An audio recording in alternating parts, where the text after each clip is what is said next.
In the last lecture, you added your page description and also some other details in your about section of your page.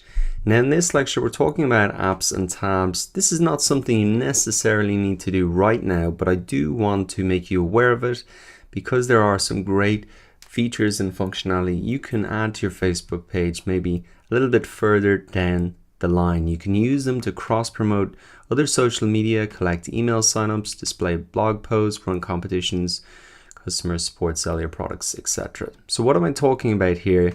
I'll show you an example. Returning to this example we looked at before, you can see that under the cover image here, there's a link to a shop, there's a link to this particular page.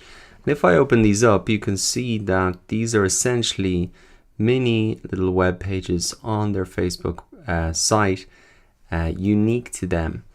And also, if I look at, say, an example here, this is from MailChimp's Facebook page, you can see that they have a link to their Instagram account. So they're linking off to other social media sites as well. So if I look at my page here, I can see that I just have the standard ones, about, photos, videos, etc. So how would I really add those in if I wanted to do that?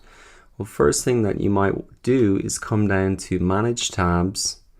Then you can come to add or remove tabs. And what you'll see here that none of those tabs are showing up. So what you actually have to do is, firstly, you can search for these apps. Now, if it's something like Instagram or you want to display your Facebook or your Twitter feed here, or even if you want to collect email addresses from MailChimp, they will have built apps for you. So what you do is come into the Facebook search bar, you can type in something like Twitter, and then you want to come across to apps, and then you will see here Twitter tab for pages, and you can simply add that in, use now. You'll have to go through the sign up process, install the app, but that'll be added to your page. Now it'll be the same if you wanted to show your Instagram on your Facebook page. Come across to apps once again, and there's going to be Instagram feed for pages. The same for something like MailChimp. If you wanted to collect email addresses straight off your Facebook page, then you could add this in as well, and email sign up. And here it is, yeah, email, MailChimp's Facebook app. It's the same thing. You just set up your form, log in, etc.